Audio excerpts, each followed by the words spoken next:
Chorando estará ao lembrar de amor que dia não soube cuidar. Chorando estará ao lembrar de amor. Saudações de Nova York, meu nome é Giovanni Duffer, do programa Las Alistas no Mundo. Hoje é dia muito especial para mim, porque vou tentar fazer esta entrevista em português. Com sotaque, mas vou tentar.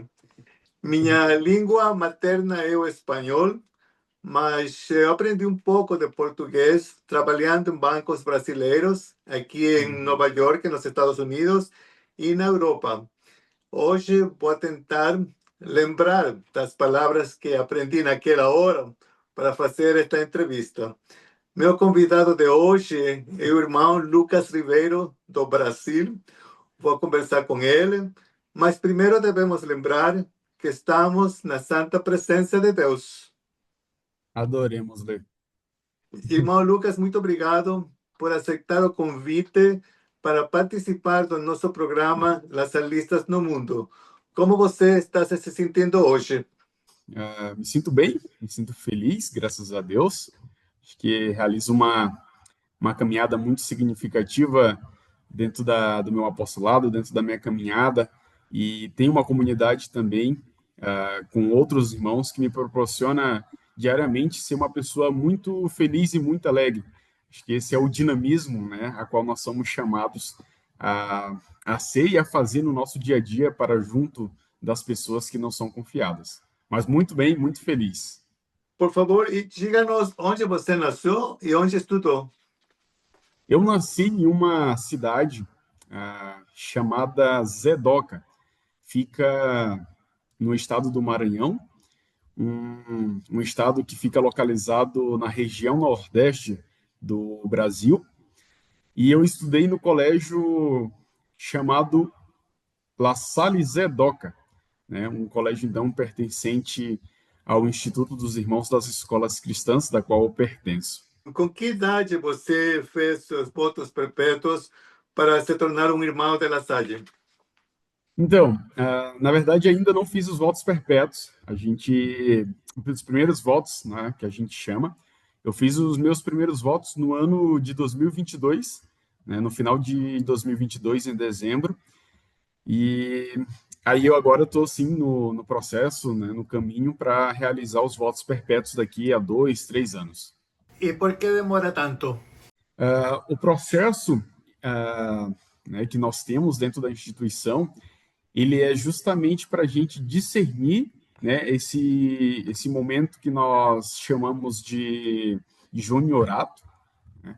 E esse processo ele é significativo, pois faz a gente refletir, faz a gente conhecer a dinâmica da vida de irmão, e durante esse período a gente vai fazer essa afirmação desse compromisso que nós estamos assumindo, né? Muitas vezes, né, muitos jovens irmãos acabam saindo por não criar essa identidade, por criar uma outra identidade com uma outra experiência, por não se identificar. Então, esse período ele é essencial para a gente discernir esse processo, esse chamado que nós recebemos, e aí, quando chega o período, né, ali uns 5, 6, 7 anos, a gente, então, faz essa afirmação e aí, então, emite os votos perpétuos. Mas até agora você tem certeza que isso vai acontecer? No momento, tenho essa certeza.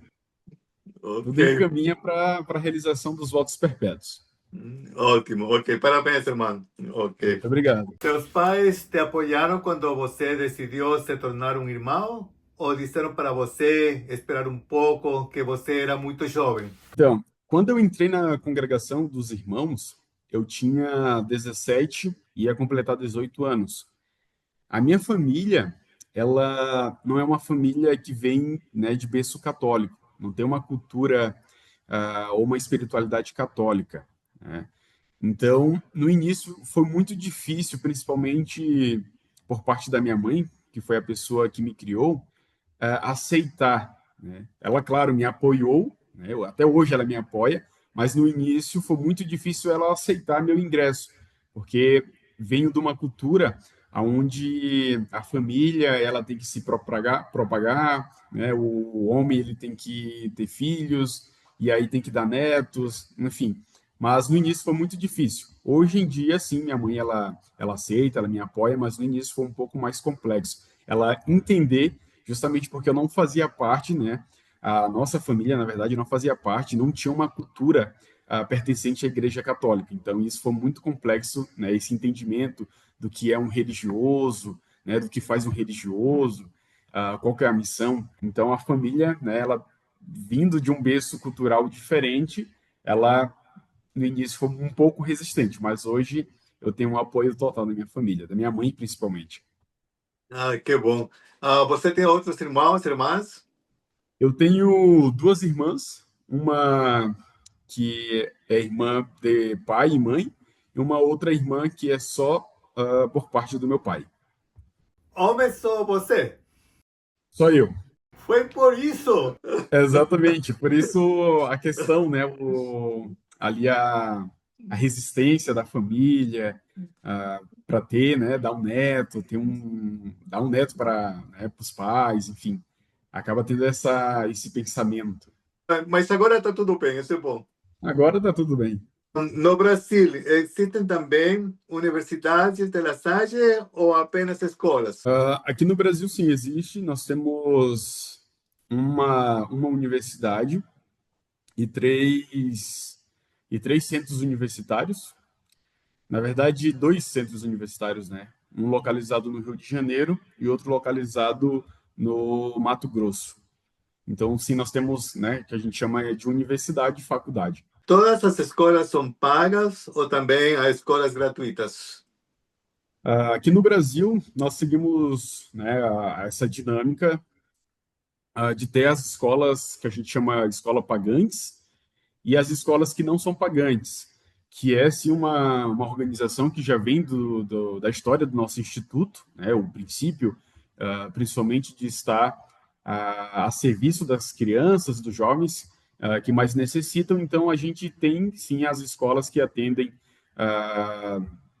crianças que não têm condições, né, de pagar, que vêm de uma família que muitas vezes não recebe um valor significativo que consiga, então, realizar o pagamento, né, ou bancar a educação do filho, bem como nós temos as instituições que são pagas. As instituições pagas, elas servem justamente para isso, para manter essas outras escolas que não são pagas. Então, nós temos uma missão que tem o mesmo nível de educação, né? As nossas escolas, seja ela da educação infantil até o ensino médio, nós temos uma organização que leva o mesmo princípio, né? A mesma estrutura, porque a gente considera que, independentemente, né, da condição financeira, os nossos alunos eles devem ter a mesma educação. Então, geralmente, as nossas escolas que não são particulares, elas são mantidas pelas particulares, né, por aquelas que são pagantes. Escolas La Salle em Brasil recebem ajuda do governo? Aqui no Brasil, nós não recebemos ajuda do governo, entre aspas, né? O que acontece? Como nós somos uma instituição religiosa, aqui no Brasil, nós temos o que nós chamamos de filantropia.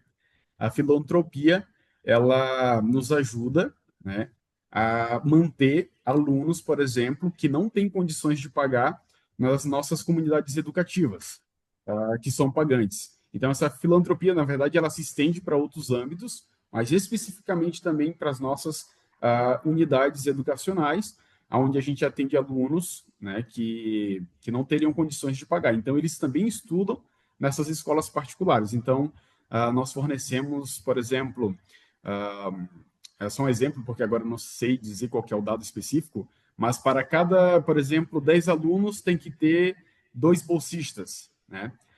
Então, é uma regra, nós não pagamos, por exemplo, imposto, e aí, para isso, né, a gente tem que oferecer ali uma quantidade de vagas para alguns alunos se manterem. Então, essa seria esse benefício que a gente, né, tem com o governo, essa parceria. Quais são as suas responsabilidades atuais em La Salle? Hoje, como irmão, eu exerço a missão, eu acredito que a minha principal missão, ela continua sendo exemplo. Eu acho que nós, enquanto irmãos, exercemos esse papel importante, que é ser exemplo. Então, eu acredito que essa é a nossa primeira missão, que a gente exerce no dia a dia. Mas, especificamente, eu atuo hoje dentro de dois setores dentro da nossa comunidade educativa, cujo nome é La Salle Carmo. Aqui, então, eu exerço a função junto com os jovens, em um setor que nós chamamos de setor de coordenação de pastoral. Então, a gente tem um trabalho direto com os jovens do colégio, com formações, projetos, atividades missionárias, voluntariados, bem como eu tenho uma outra atuação que é em outro setor que nós chamamos setor de coordenação de turno, que é um setor bem específico onde está atento às necessidades dos alunos no dia a dia. Então, se o aluno faltou, se o aluno chegou atrasado, se o pai vem buscar, se precisa dialogar com o aluno, então esse setor ele é responsável então por fazer esse contato direto com os alunos e com os pais. Acho que é uma coisa boa, Sim, porque qualquer coisa pode acontecer aos alunos e se você não perguntar, não vai exato. saber. Então esse setor ele é bem específico para isso, ele atende essas necessidades. O aluno se machucou, se ralou, perdeu alguma coisa, aconteceu alguma coisa, desmaiou, então a gente faz esse contato direto com o aluno, depois com os pais e também ali, em casos mais específicos, se precisa de médico, então a gente liga para os médicos vêm até a nossa escola, e daí faz esse atendimento ao aluno, e aí depois levam para o hospital. Então, esse primeiro contato, essa responsabilidade de atender às necessidades específicas, conflitos, questões pessoais, questões com os familiares, então, parte do nosso setor. Entrevistei vários irmãos de La Salle brasileiros, todos jovens. Você que trabalha com pastoral escolar, pode nos dizer se há muito entusiasmo entre os jovens no Brasil para se tornar irmãos de La Salle? Então, eu sou um irmão que sou fruto dos nossos colégios, né? Então, eu vim de um colégio, eu conheci os irmãos, né, gostava da missão que eles realizavam, como eles viviam, o que eles falavam, então isso me cativou bastante. Hoje em dia, nós temos pequenos casos específicos de jovens que se interessam para a vida religiosa consagrada, seja, né, para nós irmãos, seja para outras instituições, para o sacerdócio, para ser freiras, irmãs, enfim, é muito específico. Hoje, nas nossas comunidades educativas, inclusive, antigamente a gente realizava trabalhos pastorais e vocacionais. Hoje em dia, nós não fazemos mais, por questões éticas, é claro, mas porque também não se há um desejo, mesmo que às vezes há um trabalho, né, minucioso, um trabalho pequeno, mas não há um interesse. Eu percebo assim que não há um interesse pela vida religiosa consagrada. Mas no que diz respeito ou que tange a nossa missão de estar engajado, muitos jovens acabam assumindo esse papel de compreender, de entender e participar efetivamente dentro desse processo que é o nosso carisma, né? Dentro dessa missão que tem o nosso carisma. Mas quando diz respeito à dimensão do ser religioso consagrado laçalista, já tem um processo mais lento, mais difícil, né, para os jovens entenderem, mesmo que nós, irmãos, estejam ali no dia a dia. Mas é muito mais complexo. Hoje em dia, ter esse despertar, né, o jovem despertar dentro das nossas comunidades educativas. Geralmente são espaços diferentes. Talvez numa comunidade eclesial, talvez porque conhecer um irmão que fez um trabalho de voluntariado, porque o irmão ele pertence àquela cidade. Então, geralmente é por esses viés. Mas dentro das nossas comunidades educativas, hoje em dia, nós temos muitos poucos, né, casos assim de jovens que se interessam para ser irmão laçalista. Mas nós temos um futuro? Temos futuro. Ainda que sejam poucos, temos futuros. Que bom, que bom. Ok. Qual é a maior dificuldade e qual é a maior vantagem de trabalhar com estudantes? Vamos lá, pela parte melhor, né? A vantagem, ainda, né, trazendo essa perspectiva da nossa missão, é que a gente consegue fazer esse processo de, como nós chamamos, né, evangelizar através da educação de uma maneira muito específica, né, trazendo tanto os valores evangélicos, mas também trazendo os valores que são próprios, né, nossos, né, enquanto seres humanos, da empatia, do cuidado para com o outro. Então, a gente assume uma responsabilidade muito grande, visto que hoje em dia os nossos alunos, eles, em sua maioria, né, no seu tempo, eles vão ficar dentro do colégio. Então, a gente assume essa responsabilidade de ter ali como eu poderia dizer, criar um laço, né? Criar um laço com eles para a gente, aos poucos, ganhar essa confiança e, na medida do possível, ir orientando eles dentro daquilo que eles têm, é claro, como objetivo de vida, né? Então, para mim, esse seria o papel importante que nós exercemos, aquilo que é bom em trabalhar com os jovens. A gente vê que eles, hoje em dia, têm muitas coisas para si, né? Então, são muitas informações. Então, quando eles entram dentro das nossas comunidades educativas, quando a gente está próximo a eles, cabe a nós fazer essa orientação daquilo que é importante, daquilo que vai ser essencial, né? De fazer essa orientação que muitas vezes eles não vão ter, talvez, no espaço familiar e também social, porque o espaço social, principalmente, vai abrir um leque muito grande de informações e nós, enquanto comunidade educativas, vamos ter que orientar eles dentro desse processo. Então, eu acho que esse é um ponto positivo. Nós assumimos uma responsabilidade de orientar os jovens dentro de princípios e valores que vão ser significativos dentro da vida deles futuramente ou daquilo que eles vão fazer no dia a dia, né? Então, esse é um papel muito importante, muito significativo quando se trabalha com os jovens. Um ponto negativo, eu poderia dizer que talvez o ponto negativo seria isso,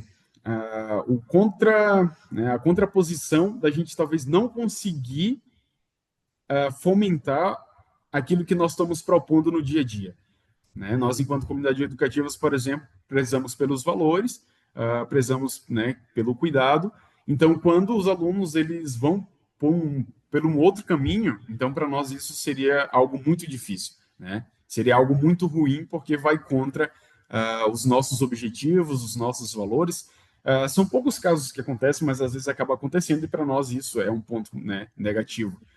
Mas cabe a nós, é claro, sempre manter esse contato, manter essa resiliência, para que eles sigam, então, um caminho que seja significativo e, principalmente, que eles estejam atentos à realidade onde eles vão estar inseridos, né? Que eles sejam transformadores ali da sociedade, da comunidade, do ambiente onde eles vivem. É por isso que você recebe muita educação para estar preparado a enfrentar qualquer situação que possa surgir, porque esse é o objetivo, certo? Exatamente. Hoje em dia, a gente sabe que a educação ela é mais que essencial, né? Tanto naquilo que você vai assumir como projeto de vida, mas também dentro da relação que você vai ter no dia a dia. Eu acredito que isso fomenta muitas coisas e diz muito sobre quem nós somos e o que nós fazemos. Por isso que eu acredito nessa essência, né, da educação, que é assumir esse papel de orientar os jovens dentro do seu processo de vida, né, dentro do seu projeto de vida, porque muitas vezes vai, né, orientar eles no caminhos ou naquilo que eles vão fazer no dia a dia, né, que eles vão assumir no dia a dia. Quantos alunos há na escola onde você trabalha? Hoje nós contamos com aproximadamente 1.750, quase 1.800 alunos. Eles são numerosos? Bastante. Daqui da cidade, a nossa cidade se chama Caxias, Caxias do Sul, fica na região sul. O Colégio dos Irmãos foi o primeiro colégio, né, de congregação religiosa a ser fundado ali quando os irmãos chegaram em 1907 aqui no Brasil. Então, é um colégio bem antigo, então tem uma história da qual a maioria dos estudantes que estão aqui, eles são, por exemplo, os pais, os avós, os bisavós estudaram no colégio, então tem uma tradição pelos valores, né?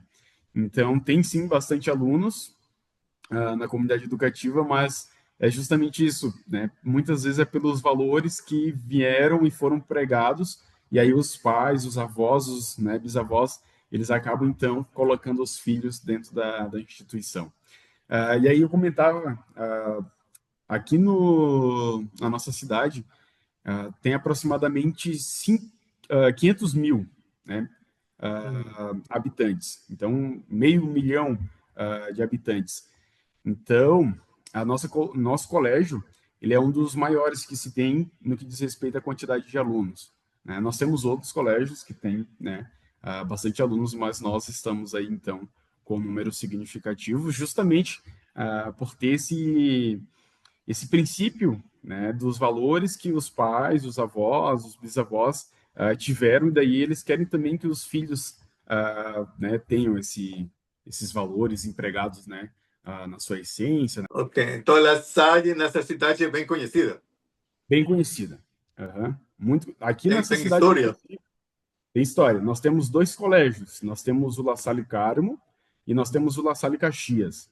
Então, nós somos a única congregação presente aqui nessa cidade que tem dois colégios. Vamos falar um pouco sobre o Brasil, um país Claro. enorme, com uma mistura de raças e culturas. Vocês Uhum. têm o carnaval mais famoso do mundo, a praia mais famosa do mundo, Copacabana, Uhum. e o Cristo Redentor, conhecido pelo mundo inteiro. Mas vocês também têm favelas, criminalidade e Uhum. muitas seitas religiosas que, pelo que li, estão superando a religião católica. Como Exato. você avalia a situação no Brasil em termos de segurança e religião?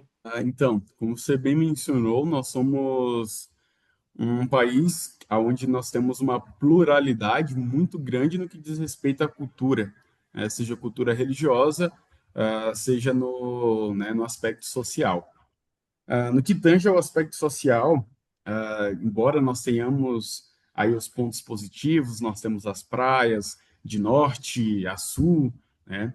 Então, nós temos, né, assim, elementos culturais como festas, danças, que são típicas, né, dessa região e que vieram aí com os europeus, com os povos que vieram da África, que foram escravizados, e depois foram libertos e foram propagando essa cultura e tendo essa essência da mistura que se torna única.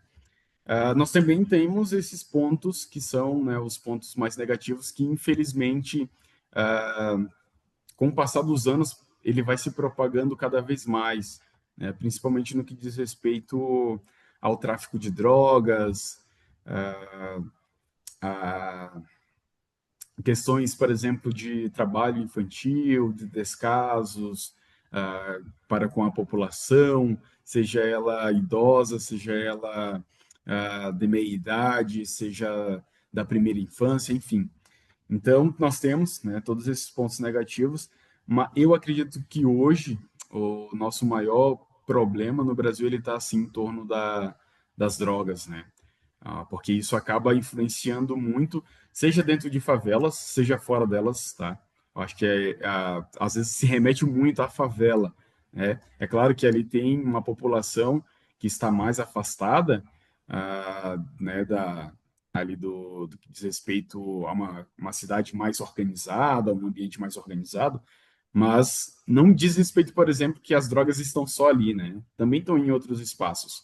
Ah, e isso acaba influenciando um todo, né? Porque aí a gente vê crianças, nós vemos jovens envolvidos, nós vemos, né, seja população de classe alta, classe média, classe baixa também, dentro desse processo.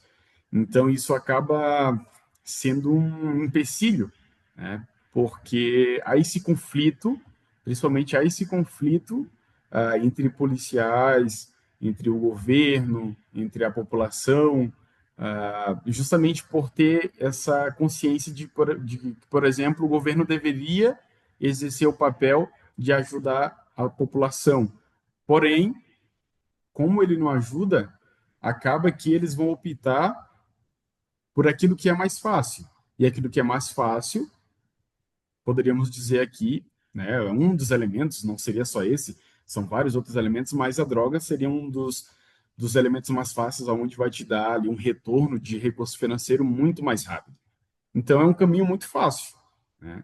E, infelizmente, acaba envolvendo aí diversas pessoas, né, principalmente a nossa juventude, o que é, né, infelizmente, algo ruim, porque quando se tem, por exemplo, se a gente for olhar, por exemplo, a realidade das favelas, eles vão estar envolvidos e quando a polícia for entrar ali, eles também vão ser a vítima, porque eles vão estar com armas, eles vão estar vendendo drogas, eles vão ser os informantes, infelizmente, né, porque faz parte da realidade, eles não têm outra saída. E aí acaba acontecendo isso. Daí eles vão, né, infelizmente, morrer. Né? E é uma população juvenil, se a gente for parar para pensar. Mas também ocorre, não só como eu falei, nas favelas, acontece em outros espaços, onde as pessoas acabam tendo ou fazendo uso, e o uso, né, sendo ele, por exemplo, em um excesso, ele acaba, seja, por exemplo, álcool também em excesso, né? Acaba provocando aí no cérebro humano dando um outro estado. E esse outro estado, infelizmente, às vezes acaba, né, fazendo com que a pessoa altere o seu comportamento, e aí, às vezes, pode, né, ter uma agressão, pode querer, né, xingar uma outra pessoa, e a gente sabe que muitas vezes, quando se há uma agressão, por exemplo, vai ter uma reação, né, do outro, ele vai querer também te agredir. Infelizmente, nós temos esse processo, mas eu acredito que não só aqui, mas em outros espaços, mas infelizmente é uma dificuldade, sim, que está muito presente em diversos âmbitos e que tem crescido bastante, e é claro, a polícia, o governo tem tentado frear, né, para que não avance. Olhando sobre a perspectiva religiosa, como você bem mencionou, hoje em dia, a Igreja Católica, ela, se a gente for comparar com tempos atrás, ou olhar, analisar os tempos atrás, nós víamos que a Igreja Católica ela tinha, na verdade, um movimento muito grande de presença dentro da sociedade. Não que hoje ela não tenha, ela tem, né, essa presença, ela é, querendo ou não, um símbolo muito importante, porque tem uma representação histórica dentro da sociedade, mas essa presença, por exemplo, aqui no Brasil tinha as comunidades que a gente chama comunidades SEBs, que são as comunidades, né, de ambientes mais pequenos, comunidades mais pequenas, onde, por exemplo, as pessoas se reuniam, os jovens se reuniam, nós tínhamos os grupos de jovens das paróquias, nós temos hoje, mas hoje tem, né, ganhado uma outra conotação. Por exemplo, aqui tinha a PJ, né, a Pastoral da Juventude, que era muito forte. Hoje ainda continua, mas não como antes. Então, muitos movimentos que eram da Igreja Católica, onde estavam muito presentes dentro da realidade social e junto com as pessoas, diminuíram, né? Principalmente no contexto juvenil. Né? Hoje não tem mais uma presença da juventude tão forte como antes, embora ainda tenha. E aí as outras religiões, elas vão entrando, né? Seja seita, seja outras culturas religiosas, elas vão entrando, principalmente as evangélicas, a gente menciona e tem muito claro isso aqui no Brasil, que as evangélicas elas vão ganhando uma conotação maior por parte da população, uma adesão. Né? A população, então, elas estão mais presentes nessas culturas onde a cultura ela é evangélica. Né? É o mesmo Cristo, mas tem outros princípios, outras dinâmicas, e às vezes é pelo imediatismo. Às vezes eu percebo, isso é uma visão minha, às vezes é pelo imediatismo. O jovem que quer algo imediato, o idoso, o pai, a mãe que querem algo imediato. Eu estou doente, eu vou na igreja. Então, tudo isso, né, traz essa participação ou leva as pessoas a estarem presentes, né, dentro desses espaços. Além do mais, eu acredito que a forma, o dinamismo que essas religiões têm é diferente. Né? Poderíamos dizer assim que as músicas, os instrumentos que se utilizam acabam também sendo convidativos, né? Porque eles acabam se organizando. Às vezes os jovens têm o mesmo pensamento, então o jovem convida um, convida outro, né? Aquilo que a gente chama de manada, né? Ou efeito manada, onde vai um, depois vai outro, vai o colega, vai o amigo. Então acaba então tendo essa influência. Mas sim, as igrejas, por exemplo, evangélicas têm ganhado muito espaço em diversos lugares, né? Seja nos lugares mais distantes, como nos lugares mais populosos do nosso país. Mas a Igreja Católica, sim, eu acho que ela não perdeu espaço e também nunca vai perder, assim como também muitas outras culturas religiosas que nós temos no país, justamente porque tem essa relação com a população, né? Essa proximidade. E também, além de tudo, tem aí o nosso a pessoa, né, que é nosso guia, que é Jesus Cristo. Então as pessoas vão também sobre esse viés com a perspectiva de aprender os valores, de viver valores que estão integrados à vida cristã. Mas é uma diversidade, tá? Aqui no Brasil nós temos uma diversidade cultural religiosa, desde religiões de matriz africana, seitas, grupos, né, que vão se reunir para partilhar, mas que não estão ligados, por exemplo, especificamente a uma religião, mas se reúnem porque tem uma espiritualidade, cultivam uma espiritualidade, bem como então as religiões evangélicas que são bem amplas, né? E tem crescido, né, muitos movimentos, muitos pastores que vão fundando essas igrejas, e a gente vê, às vezes, que aqui no Brasil há alguns casos, por exemplo, que é muito mais pelo dinheiro, né? Os pastores, eles fundam uma igreja porque dá dinheiro. Então, as pessoas vão com o intuito, eu quero uma cura, eu tenho que pagar, né? E aí, é claro, tem toda a perspectiva, né, da fé, enfim, e aí isso também é um movimento porque ele sai do religioso e ele se torna também algo comercial, né?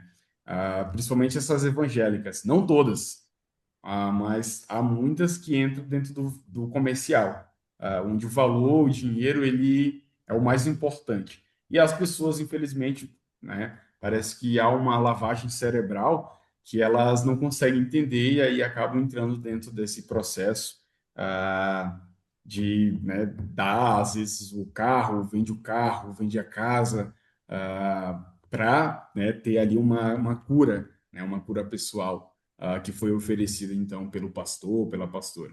Como você descreveria essas cidades? O Brasil tem muitas cidades grandes e importantes, mas vamos falar das duas maiores. São Paulo. São Paulo é o maior estado no que diz respeito à população, né, populacional que nós temos no Brasil, e também é onde tem um dos maiores capitais, né, no que diz recurso financeiro. E é um lugar que ele é muito misturado. Tem uma cultura do norte, do nordeste, do sul, né? Então, São Paulo é um lugar muito bom, é um lugar bem organizado, embora se tenha uma população muito grande. Mas é um lugar que é, sim, seguro, tem, né, os seus lados específicos, né, as regiões mais perigosas, como a gente diz, que tenha uma insegurança, mas também tem o lado, né, positivo, que é a acolhida, né, das pessoas, que é os espaços que São Paulo oferece, a cultura, né, eu acho que é algo também muito gratificante, a comida, eu acho que é algo também a se ressaltar, as pessoas de São Paulo, por exemplo, são bem acolhedoras, se tem bastante, por exemplo, pessoas do Japão, né, em São Paulo. Então, como isso mostra essa afetividade, essa aproximação, essa acolhida também, né, dentro da nossa cultura, e principalmente no que diz respeito a São Paulo. E é um lugar muito bonito, tá? Tem diversos lugares, diversos ambientes que a pessoa pode, então, que vai ali explorar, que pode aproveitar. Para trabalhar, é uma boa ideia ir para São Paulo? São Paulo, sim. São Paulo, acho que hoje é um dos lugares que, como eu já mencionei, tem a maior população e aonde se tem bastante pessoas que vão para trabalhar, em procura de emprego, né? Porque tem um salário bom, tem boas faculdades, então, né, como a USP, então oferece aí espaços bem amplos de oportunidades para a pessoa que quer, né, que quer crescer na vida, que quer ter dinheiro, que quer também aprender sobre cultura, que quer viver, né, uma outra vida, uma outra dinâmica. É claro que tem um empecilho de ser uma cidade grande, né? Por ser uma cidade grande, ela ela talvez tira aquilo que é, por exemplo, de um espaço mais pequeno, né? Que é a comunidade estar mais junto, que é o ambiente ah, mais natural. Então, São Paulo, por exemplo, tem bastante prédios, né? E aí, Sim. infelizmente, não te dá, tem, claro, os parques, mas ele não te dá, por exemplo, essa mesma vida que é como a gente chama aqui no Brasil, interior, né? Um espaço aonde tem, né, uma pequena população e aonde há também o verde, né, onde tem a presença da natureza. Talvez, para mim, esse seria um dos empecilhos. Você é uma cidade grande que tem bastante prédios e não te oferece esse espaço que seria, por exemplo, de campo. Mas existe São Paulo, né? Mas São Paulo, no todo o estado, ele tem esses espaços, né? Tem as cidades mais pequenas que te oferecem isso, mas a capital mesmo de São Paulo, ela já é maior, e não te oferece tanto esse espaço, né? Como, por exemplo, se você tivesse no interior, que daí teria acesso a rio, teria acesso à natureza, enfim, a um outro ambiente para viver. É diferente, né? Tu, por exemplo, viver numa casa e viver num prédio, né? Viver perto da natureza e viver perto de vários prédios. Então, há uma diferença muito grande. Rio de Janeiro. Como é a vida das pessoas no Rio de Janeiro?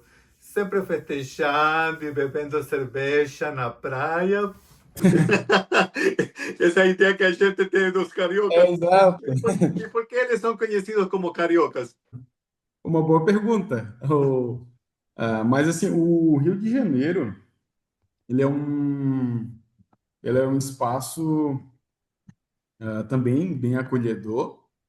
Ah, É um espaço culturalmente falando bem amplo, né? Eu acho que tem uma cultura bem rica, europeia, né? Italiana, portuguesa, principalmente portuguesa, né? Ali tu percebe no sotaque. E é claro, talvez não no que diz respeito à praia, talvez, não sei se é um mito, né? Mas talvez sim, no final de semana, como eles têm acesso e é mais próximo, muitos lugares são próximos, né? As praias são próximas das casas, então isso acaba facilitando a ter um outro modo de vida, né? Uma outra vivência. Mas não só. Se você vai ali no Rio de Janeiro, você vê que ah, as pessoas elas utilizam o espaço para correr, para caminhar, final de semana, dependendo da praia, para banhar, porque é uma outra dinâmica de vida. Como eu falei, São Paulo é um lugar, por exemplo, que não tem praia, ah, mas Rio de Janeiro já tem praia e tem bastante prédios, então te dá uma outra dinâmica de vida, né? E é um ambiente muito legal, tá? O Rio de Janeiro ele é bem amplo, tem, como a gente já mencionou, os seus empecilhos, mas não deixa, né, de ser esse ambiente positivo, de ser um ambiente de acolhida, um ambiente harmônico, onde tem, né, bastante cultura. Sobre o carioca, essa é uma boa pergunta, tá? Porque o que eu acho que, no caso do Rio de Janeiro ali, eu acho que vem de algum rio, tá? Que se chama carioca. O carioca, né? A pessoa que mora no Rio. Que é uma palavra que, se não me engano, essa palavra é do Tupi-Guarani, ou só do Tupi, que eu acho que significa casa do homem branco, né? Ou algo assim do gênero, casa do índio, ou casa do homem branco.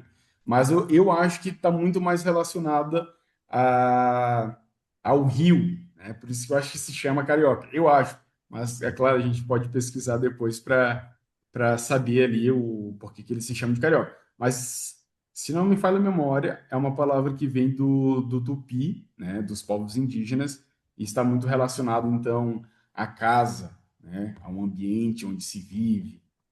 Muito interessante, muito obrigado por toda essa De nada. informação.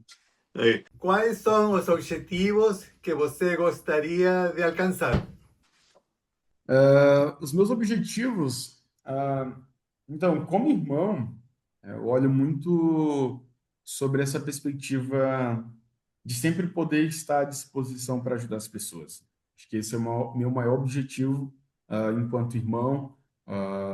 E aí, é claro, depois eu vou ter meus objetivos pessoais que está dentro do meu projeto de vida, que é, por exemplo, hoje eu sou formado em pedagogia, e aí também faço psicologia. Agora eu estou fazendo psicologia. Então esse, né, acaba sendo então um dos objetivos né, do meu projeto de vida, né, uma questão pessoal, organizacional, que vai me ajudar futuramente para mim contribuir dentro da missão que eu exerço hoje, né, ou da missão que eu vou exercer. Mas acima de tudo está relacionado então a poder ajudar o outro, né? Eu acho que a formação, os estudos, aquilo que eu vou fazendo no dia a dia, aquilo que eu vou aprendendo, aquilo, né, que eu vou crescendo, vai sempre para esse viés, poder ajudar as pessoas, né, principalmente aquelas que estão no nosso dia a dia, que não são confiadas, as crianças que mais precisam, os jovens que mais precisam. Então, acho que para mim esse é o meu maior objetivo.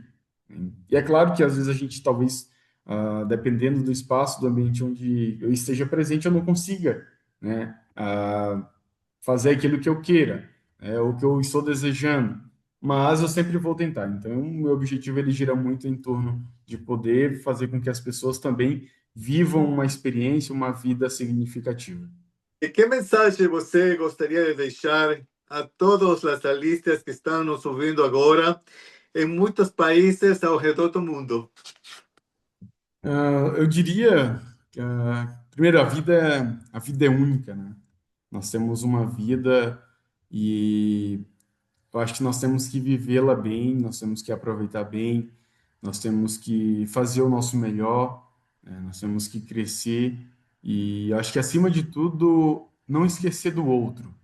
A gente tem que crescer, mas crescer olhando para o outro, né? Olhando, né, com que o outro também cresça, que o outro também tenha uma outra visão de mundo, que o outro possa também poder ajudar as outras pessoas, né, da melhor forma, daquilo que está ao alcance dela. Mas viver bem a vida, né, sem deixar de lado as outras pessoas. Eu acho que isso é essencial, né, dentro de uma dinâmica de vida, até porque nós sabemos, né, que antropologicamente a gente precisa do outro. A gente se relaciona, a gente aprende. Então, quando a gente aprende e ensina aquilo que a gente aprendeu, a gente guia as outras pessoas no caminho bom, eu acho que a gente segue uma vida e uma dinâmica muito positiva, que vai, né, dentro da dimensão de construir um ambiente mais harmonioso, um ambiente mais significativo, aonde aí então a gente possa viver da melhor forma. Muito obrigado. Irmão Lucas, valeu mesmo. Muito obrigado por esta mensagem e por estas informações que você nos deu do Brasil. Foi um prazer conhecê-lo. E agora eu acho que tenho mais um amigo no Brasil, né? Sim. Ok, ficamos amigos agora, ficamos em contato. Muito obrigado por seu tempo, muito obrigado por todas essas informações que você nos deu, muito importantes para conhecer o Brasil, conhecer a você também, conhecer o que está acontecendo lá com temas de segurança, religião. Todos na comunidade lasalista que participam do programa podem ver o que está acontecendo e aprender sobre o Brasil. Eu que agradeço pela oportunidade de falar um pouco sobre a nossa cultura. Quem mora fora ainda, né, principalmente, tem uma outra visão. Então, nós que estamos inseridos dentro dessa realidade, nós também temos essa propriedade para dizer aquilo que faz parte da nossa realidade, da nossa cultura. E é algo muito significativo poder partilhar essa experiência para com outras pessoas, né? Novamente agradeço, tá? Muito obrigado pela oportunidade. E, claro, tem um amigo. Quando quiseres vir para o Brasil, já sabe com quem contatar. e sempre vai ser bem-vindo, então, à nossa comunidade, ao nosso país. Muito obrigado. Viva Jesus em nossos corações. Para sempre.